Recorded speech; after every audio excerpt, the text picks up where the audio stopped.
Hello hi all welcome back. അപ്പോൾ നമ്മുടെ ഇന്നത്തെ വീഡിയോയിലേക്ക് പോയാലോ. അപ്പോൾ ഇന്നത്തെ എന്ന് പറയുന്നത് ഒരു മിനി വ്ളോഗാണ്. ഇതിപ്പോൾ മക്കളുടെ സ്കൂളിൽ ചിൽഡ്രൻസ് ഡേയോടനുബന്ധിച്ച് നടന്ന ഫാൻസി ഡ്രസ് കോമ്പറ്റീഷൻ ഉണ്ടായിരുന്നു. അപ്പോൾ ആ ഒരു ടൈമിൽ എടുത്തിട്ടുള്ളൊരു വീഡിയോ ആണ് കേട്ടോ. അപ്പോൾ രണ്ടുപേരും ഫാൻസി ഡ്രസ് കോമ്പറ്റീഷന് ചേർന്നിട്ടുണ്ടായിരുന്നു കേട്ടോ. അപ്പോൾ ഇവർക്ക് ഇപ്പോൾ ഇവിടെ മോൻ രഹാൻ 6th പഠിക്കുന്നത്. അപ്പോൾ മോൻ ഈ ഒരു വർഷം കൂടെ ഉള്ളൂ ഫാൻസി ഡ്രസ് കോമ്പറ്റീഷനൊക്കെ വരുന്നത്. ഇനി 7th മുതൽ എന്തായാലും ഉണ്ടാവില്ല. അപ്പോൾ മോൻ്റെ ആഗ്രഹം എന്ന് പറയുന്നത് മെസ്സിയായിട്ട് ചെയ്യണം എന്നായിരുന്നു കേട്ടോ. അപ്പം എന്തായാലും ഇനിയിപ്പം ചെയ്യാനും പറ്റില്ലല്ലോ. അപ്പം എന്തായാലും ഈ വർഷം തന്നെ അതങ്ങ് ചെയ്തേക്കാമെന്ന് വിചാരിച്ചു. അപ്പോൾ ഇവിടെ ടാസ്ക്കായിട്ട് വരുന്ന എന്തായാലും ബിയേഡൊക്കെ വരച്ചു കൊടുക്കുക എന്നുള്ളതാണ്. അപ്പോൾ അതിന് തന്നെ ഞാൻ അലോവേര ജെല്ല കാര്യങ്ങളൊക്കെ ഇട്ടൊന്ന് ഫേസ് മോയ്സ്ചറൈസ് ചെയ്ത് കൊടുത്തിട്ടുണ്ട്. അതുപോലെ തന്നെ ഫൗണ്ടേഷനൊക്കെ ജസ്റ്റ് ഒന്ന് ഇട്ട് കൊടുത്തിട്ടുണ്ട്. പിന്നെ ഇനിയിപ്പോൾ നമുക്ക് താടിയൊക്കെ വരച്ചെടുക്കണം. അപ്പോൾ അതിന് വേണ്ടിയിട്ട് വേറെ ഇവിടെ യൂസ് ചെയ്തേക്കണം ഞാൻ എൻ്റെ കാജൽ, അതുപോലെ ഐബ്രോ പെൻസിൽ, അതൊക്കെ യൂസ് ചെയ്തിട്ട് ജസ്റ്റ് ഒന്ന് വരച്ചു കൊടുക്കാം കേട്ടോ. അപ്പോൾ ഇത് ചെയ്യാന്നുള്ളത് എനിക്ക് വലിയ ഐഡിയ കാര്യങ്ങളൊന്നുമില്ല. അപ്പോൾ എൻ്റെ ഒരു രീതിയിൽ എനിക്കറിയാവുന്ന രീതിയിൽ അങ്ങ് വരച്ചു കൊടുത്തു. പിന്നെ ഒരുപാട് ചേഞ്ചസ് ഐബ്രോസിലോ അല്ലെങ്കിൽ കണ്ണിലോ ഒന്നും അങ്ങനെയൊന്നും മാറ്റമൊന്നും കൊടുത്തിട്ടൊന്നുമില്ല. ജസ്റ്റ് ബിയേഡ് വരയ്ക്കുക അത്ര മാത്രമേ ചെയ്തിട്ടുള്ളൂ കേട്ടോ. അപ്പം ഫുൾ ലുക്കൊക്കെ ക്രിയേറ്റ് ചെയ്യണമെന്നുണ്ടെങ്കിൽ നല്ല രീതിയിലുള്ള ചേഞ്ചസ് വരുത്തണം. അതിനുള്ള ഐഡിയ എനിക്ക് വലിയ കാര്യമായിട്ടില്ല താനും. അപ്പം അറിയാവുന്ന രീതിയിൽ ജസ്റ്റ് ഒന്ന് ഇങ്ങനെ വരച്ച് കൊടുത്തിട്ടുണ്ട് കേട്ടോ. പിന്നെ എനിക്ക് തോന്നുന്നു കോണ്ടോറും കൺസീലും ഒക്കെ ചെയ്തിട്ടുണ്ടെങ്കിൽ കുറച്ചുകൂടി അടിപൊളിയായിട്ട് ചെയ്യാൻ പറ്റും. അപ്പോൾ അതിൻ്റെ ഐറ്റംസ് ഒന്നും എൻ്റെ കയ്യിലും ഉണ്ടായിരുന്നില്ല കേട്ടോ. എന്തായാലും ഞാൻ ചെറിയ രീതിയിലൊക്കെ എൻ്റെ ഒരുതായ രീതിയിലൊക്കെ ചെയ്തു കൊടുക്കുന്നുണ്ട് കേട്ടോ. അപ്പോൾ ഒരു 9:30 ഇവർക്ക് സ്കൂളിൽ പ്രോഗ്രാം തുടങ്ങിയിട്ടുണ്ടായിരുന്നു കേട്ടോ. അപ്പോൾ അതിന് മുമ്പ് രണ്ടുപേരെയും റെഡിയാക്കി. അപ്പോൾ വീട്ടിൽ നിന്ന് തന്നെ റെഡിയായിട്ട് അങ്ങനെ പോകാനാണ് കേട്ടോ. അപ്പോൾ സ്കൂളിൽ ഗ്രീൻ റൂം കാര്യങ്ങളൊക്കെ സെറ്റാക്കിയിട്ടുണ്ടായിരുന്നു. എന്നാലും നമ്മൾ അങ്ങോട്ടൊക്കെ പോയിട്ട് റെഡി ആയിട്ടുണ്ടായിരുന്നില്ല.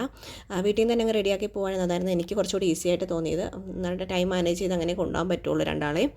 പിന്നെ കയ്യിൽ ഇതുപോലെ ടാറ്റു വരയ്ക്കണം. അപ്പോൾ ഒരു ടാറ്റു ഉണ്ടല്ലോ, മെസ്സിയുടെ കയ്യിലുള്ള ടാറ്റു. അപ്പം അതെന്താണെന്ന് നോക്കിയിട്ട് എനിക്കൊരു ഐഡിയയും കിട്ടിയിട്ടുണ്ടായിരുന്നില്ല. അപ്പം എന്തായാലും ചുമ്മാ വെറുതെ എന്തെങ്കിലും ഒന്ന് വരച്ചു കൊടുക്കാമെന്ന് വിചാരിച്ചു. അതായത് സ്റ്റേജിൽ ഇങ്ങനെ നിൽക്കുമ്പോൾ ടാറ്റു കയ്യിൽ വരച്ചായിട്ട് ജസ്റ്റ് ഒന്ന് കാണണം, അത്രയും ഉള്ള രീതിയിൽ ഒന്ന് വെറുതെ ഒന്നിങ്ങനെ ടാറ്റു ഉണ്ടെന്ന് തോന്നിപ്പിക്കാൻ വേണ്ടിയിട്ട് ഇങ്ങനെ ഒന്ന് വരച്ചു കൊടുത്തു കേട്ടോ. പിന്നെ അതിൽ ഫ്ലവേഴ്സൊക്കെ പോലെ തോന്നിയിട്ടുണ്ടായിരുന്നു. അപ്പോൾ അത് ജസ്റ്റ് ഒന്നിങ്ങനെ വരച്ചു കൊടുത്തിട്ടുണ്ടേ. അപ്പോൾ അത്രയേ ഉള്ളൂ, അത്ര ഐഡിയ ഒക്കെ എനിക്കുള്ളൂ. അപ്പോൾ ഞാൻ അത് വെച്ചിട്ട് അങ്ങനെ അഡ്ജസ്റ്റ് ചെയ്ത് അങ്ങനെ വരച്ചു കൊടുത്തിട്ടുണ്ട് കേട്ടോ. അപ്പോൾ ഇതും നമ്മൾ ഐബ്രോ പെൻസിൽ വെച്ചിട്ട് അങ്ങനെ വരച്ചു കൊടുത്തതാണ് കേട്ടോ. അപ്പോൾ ഫേസിൽ ഇത്രയൊക്കെയാണ് കേട്ടോ ചെയ്തിട്ടുണ്ടായിരുന്നുള്ളൂ. ഇനിയിപ്പം ഡ്രസ്സിങ് കാര്യങ്ങളൊക്കെ ചെയ്യണം. പിന്നെ സ്റ്റേജിൽ പെർഫോം ചെയ്യാനായിട്ട് യൂസ് ചെയ്യാൻ വേണ്ടിയിട്ട് ഒരു ട്രോഫിയും കൂടെ ചെയ്തെടുക്കാനുണ്ട് കേട്ടോ. അതിപ്പോൾ ഇങ്ങനെ DIY ആയിട്ട് നമ്മൾ പെട്ടെന്ന് അങ്ങനെ ലാസ്റ്റ് മിനിറ്റിൽ അങ്ങനെ ചെയ്തെടുക്കലാണ് കേട്ടോ. അപ്പോൾ ഒരു ഷേപ്പിലേക്ക് വേണ്ടിയിട്ട് ഉള്ളിൽ ഇങ്ങനെ വെച്ച് കൊടുത്തിട്ട് കുറച്ച് പേപ്പറൊക്കെ ഇങ്ങനെ റോൾ ചെയ്ത് ഇങ്ങനെ ഒരു രീതിയിൽ ചുരുട്ടിയെടുത്തിട്ട് അതും കൂടെ അങ്ങനെ ഒട്ടിച്ച് കൊടുത്തിട്ട് അങ്ങനെ നമുക്ക് ഫോയിൽ പേപ്പറൊക്കെ ഉണ്ടെങ്കിൽ കുറച്ചുകൂടെ അടിപൊളിയായിട്ട് അതിൻ്റെ പുറം ഭാഗമൊക്കെ ചെയ്ത് കൊടുക്കാൻ പറ്റും കേട്ടോ. ഇവിടെ ഞാൻ ഒരു ഗോൾഡൻ കളർ കിട്ടാൻ വേണ്ടിയിട്ട് അങ്ങനെ ഒരു ഗോൾഡൻ കളർ പേപ്പർ മാത്രം വാങ്ങിച്ചിട്ട് അങ്ങനെ കേട്ടോ ചെയ്തിട്ടുണ്ടായിരുന്നത്. അത്ര നല്ല അടിപൊളിയായിട്ടൊന്നും കിട്ടിയില്ല. കുറച്ച് ടൈം എടുത്ത് ചെയ്യുകയാണെങ്കിൽ നമുക്ക് നല്ല രീതിയിൽ ചെയ്തെടുക്കാൻ പറ്റും കേട്ടോ. ഈ ഒരു രീതിയിൽ വെറുതെ ഇങ്ങനെ ഒരു പെട്ടെന്ന് ലാസ്റ്റ് മിനിറ്റിൽ ഇങ്ങനെ ഒന്ന് ചെയ്തെടുത്തിട്ടുണ്ട്. അപ്പോൾ നമ്മൾ ഉദ്ദേശിച്ച ഒരു ലുക്ക് ഇത്രയൊക്കെ ഉള്ളൂ. അപ്പോൾ അത്രയും ക്രിയേറ്റ് ചെയ്തിട്ടുള്ള ഇനിയിപ്പോൾ സ്റ്റേജിൽ ബാക്കി ചെയ്യണ കാര്യം പറയാം കേട്ടോ. ഇനി ഇസുവിനെ റെഡിയാക്കി എടുക്കലാണ് കേട്ടോ. അപ്പോൾ മോനെ റെഡിയാക്കുമ്പോൾ ഞാൻ ഇവിടെ സൈഡിൽ ഇങ്ങനെ ഒരു പഴയ ഒരെണ്ണം കാണിക്കുന്നുണ്ട്. ഇതിപ്പോൾ ഒരു ഓൾഡ് വീഡിയോ ആണ്. ഇതെന്ന് പറയുന്നത് LKG ക്ലാസ്സിൽ വെച്ചിട്ട് മോന് ഫാൻസി ഡ്രസ്സിന് ചെയ്തിട്ടുണ്ടായിരുന്നായിരുന്നു കേട്ടോ. ജാൻസി റാണി ആയിരുന്നു ചെയ്തിട്ടുണ്ടായിരുന്നത്. സെയിം തന്നെയാണ് ഈ വർഷവും ചെയ്യാൻ ഉദ്ദേശിക്കുന്നത്. കാരണം എന്താണെന്ന് വെച്ചിട്ടുണ്ടെങ്കിൽ അന്ന് LKG പഠിക്കുന്ന സമയത്ത് ഇവർക്ക് ഓൺലൈൻ ക്ലാസ് ആയിരുന്നു, കൊറോണയുടെ ടൈമായിരുന്നു. അതുകൊണ്ട് ഓൺലൈനിലായിട്ടായിരുന്നു പെർഫോം ചെയ്തിട്ടുണ്ടായിരുന്നത്. അപ്പോൾ ഇതൊരു ജാൻസി റാണിയായിട്ട് സ്റ്റേജിൽ പെർഫോം ചെയ്യണമെന്ന് എനിക്കൊരു ആഗ്രഹം ഉണ്ടായിരുന്നു കേട്ടോ. അപ്പോൾ അതുകൊണ്ട് ഞാൻ വിചാരിച്ചു ഈ പ്രാവശ്യം എന്തായാലും അത് ചെയ്ത് നോക്കാമെന്നുള്ളത്. അപ്പോൾ ഫേസൊക്കെ ഒന്ന് റെഡിയാക്കി കൊടുക്കുന്നുണ്ട്. കണ്ണൊക്കെ ഒന്ന് എഴുതി കൊടുത്തിട്ടുണ്ട്. ജസ്റ്റ് ഒന്ന് ചെറുതായിട്ടൊന്ന് ഫൗണ്ടേഷൻ കാര്യങ്ങളൊക്കെ ഇട്ട് കൊടുത്ത് ഒന്ന് റെഡിയാക്കി എടുത്തിട്ടുണ്ട് കേട്ടോ. അപ്പം നേരത്തെ LKG പഠിക്കുമ്പോൾ കിട്ടിയ കോസ്റ്റ്യൂം നല്ല കോസ്റ്റ്യൂമായിരുന്നു കേട്ടോ കിട്ടിയിട്ടുണ്ടായിരുന്നു. നമ്മളിത് റെൻ്റലായിട്ട് എടുക്കലാണ്. അപ്പോൾ അന്ന് കിട്ടിയിട്ടുണ്ടായിരുന്ന നല്ല കോസ്റ്റ്യൂമായിരുന്നു. അപ്പോൾ ഈ പ്രാവശ്യം കിട്ടിയിട്ടുണ്ടായിരുന്ന അത്ര ഭംഗി ഉണ്ടായിരുന്നില്ല കേട്ടോ. അന്നത്തെ കോസ്റ്റ്യൂമിൻ്റെ ഒരു ഭംഗി വേറെ തന്നെയായിരുന്നു. പിന്നെ അതുപോലെ തന്നെ ഓർണമെൻറ്റ്സ് ഒക്കെയും കിട്ടിയിട്ടുണ്ടായിരുന്നത് ഈ പ്രാവശ്യം കിട്ടിയിട്ടുണ്ടായിരുന്ന അത്ര രസം ഉണ്ടായിരുന്നില്ല. എന്തായാലും ഇതിങ്ങനെ ക്രിയേറ്റ് ചെയ്തെടുക്കുന്നുണ്ട് കേട്ടോ. ഇത് മൊത്തത്തിൽ എന്തൊക്കെയോ കോസ്റ്റ്യൂമിന് കുറച്ച് അപാകതകളും ഇടുമ്പം തോന്നുന്നുണ്ടായിരുന്നേ. എന്തായാലും ഫുള്ള് കിട്ടിയത് കൊണ്ട് അങ്ങനെ അഡ്ജസ്റ്റ് ചെയ്ത് നമ്മളങ്ങനെ ചെയ്യലാണ്. പിന്നെ ഇവരുടെ ഈ ഒരു ഫാൻസി ഡ്രസ് കോമ്പറ്റീഷൻ്റെ ജഡ്ജ്മെൻറ്റ് വരുന്നത് പെർഫോമൻസ്, എക്സ്പ്രഷൻ, അതുപോലെ തന്നെ കോസ്റ്റ്യൂം, ഇതിനൊക്കെ ബേസ് ചെയ്താട്ടോ ഇവർക്ക് മാർക്ക് വരുന്നത്. അതുപോലെ ഓഡിയോ, ഡയലോഗ്സ് അങ്ങനെയൊന്നും പാടില്ല. അപ്പം അടിപൊളിയായിട്ട് പെർഫോം ചെയ്യണം. പിന്നെ കോസ്റ്റ്യൂമൊക്കെ നോക്കിയിട്ടാണ് കേട്ടോ. ഇപ്പം മോൻ പഠിക്കുന്നത് സെക്കൻഡ് സ്റ്റാൻഡേർഡിലാണ്. പക്ഷേ LKG വെച്ചിട്ട് ഇവർക്ക് ഡയലോഗ്സൊക്കെ പറയാമായിരുന്നു കേട്ടോ. അപ്പോൾ ഇങ്ങനെ ഇത്രയൊക്കെ റെഡി ആയിട്ടുണ്ട്.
അങ്ങനെ നമ്മൾ കറക്റ്റ് ടൈമിൽ തന്നെ റെഡി ആയിട്ട് അങ്ങനെ സ്കൂളിലോട്ട് പോയി അങ്ങനെ എത്തിയിട്ടുണ്ട് കേട്ടോ.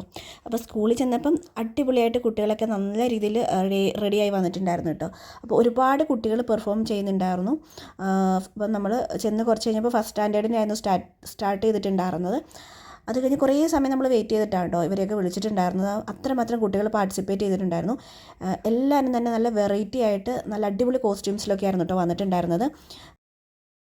എല്ലാവരും നല്ല രീതിയിൽ ഇതൊക്കെ കണ്ടോ, നല്ല അടിപൊളിയായിട്ടില്ലേ കാണാൻ വേണ്ടിയിട്ട്. അത്രയും എഫേർട്ട് ഇട്ട് പാരൻസ് കുട്ടികളെ ചെയ്തിട്ടൊക്കെ കൊണ്ടുവന്നിട്ടുണ്ടായിരുന്നു കേട്ടോ. നല്ല രസമുണ്ടായിരുന്നു കാണാൻ വേണ്ടിയിട്ട് ഓരോ കോസ്റ്റ്യൂംസും. അപ്പോൾ ഇതൊക്കെ വരുന്നത് സെക്കൻഡ് സ്റ്റാൻഡേർഡിലെ സ്റ്റുഡൻസ് തന്നെയാണ് ഈ കാണുന്നതൊക്കെ. അങ്ങനെ കുറച്ചധികം സമയം നമ്മളവിടെ വെയിറ്റ് ചെയ്ത് സ്കൂളിൽ നിന്നു കേട്ടോ. ഫസ്റ്റ് സ്റ്റാൻഡേർഡായിരുന്നു ഫസ്റ്റ് കഴിഞ്ഞിട്ടുണ്ടായിരുന്നത്. പിന്നെ മോനെയൊക്കെ സെക്കൻഡ് സ്റ്റാൻഡേർഡ് അധികം സമയമാകുന്നതിന് മുമ്പ് വിളിച്ചിട്ടുണ്ടായിരുന്നു. എന്നാലും സിക്സ്ത് സ്റ്റാൻഡേർഡിനൊക്കെ കുറച്ച് വൈകിട്ടായിരുന്നു പെർഫോമൻസ് ഉണ്ടായിരുന്നത് കേട്ടോ. അപ്പം അത്യാവശ്യം നല്ല രീതിയിൽ രണ്ടുപേരും ചെയ്തിട്ടുണ്ടായിരുന്നു. അപ്പോൾ റിസൾട്ട് ഇതുവരെയും പറഞ്ഞിട്ടൊന്നുമില്ല കേട്ടോ. അവർക്ക് കുറച്ചുകൂടെ കഴിഞ്ഞിട്ടാണ് അതൊക്കെ അനൗൺസ് ചെയ്യുള്ളൂ. പിന്നെ എന്താണ്, മോനെ അത് കഴിഞ്ഞപ്പോൾ തന്നെ ഞാൻ കൊണ്ടുവന്നിട്ട് ഡ്രസ്സൊക്കെ ചേഞ്ച് ചെയ്യിപ്പിച്ചിട്ടുണ്ടായിരുന്നു. കാരണം അത്രമാത്രം ചൂടും കാര്യങ്ങളും ആയിരുന്നു കേട്ടോ. അപ്പം ഈ ഒരു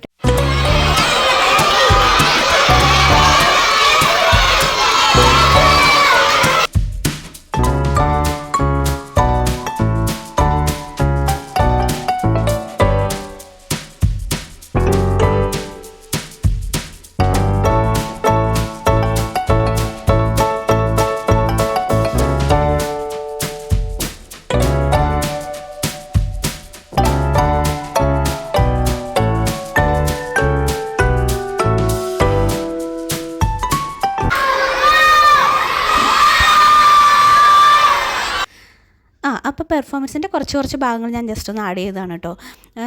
ഈ ഒരു സ്റ്റേജിൽ ഈ ഒരു കോസ്റ്റ്യൂമിൽ ഈ ഒരു ജേഴ്സിയിൽ അവിടെ കയറിയപ്പോൾ മുതൽ കുട്ടികൾക്ക് മെസ്സിയോട് എത്രമാത്രം ഇഷ്ടമുള്ളതെന്ന് നമുക്കവിടെ കാണാൻ പറ്റുമായിരുന്നു കേട്ടോ. അത്രമാത്രം ആരവമായിരുന്നു കുട്ടികളവിടെ മുഴക്കിയിട്ടുണ്ടായിരുന്നത്. എന്തായാലും നമ്മുടെ മിനി വ്ലോഗ് ഇവിടെ എൻഡ് ചെയ്യുകയാണ് കേട്ടോ. അപ്പോൾ മറ്റൊരു വീഡിയോയിൽ വീണ്ടും കാണാം. Till then bye.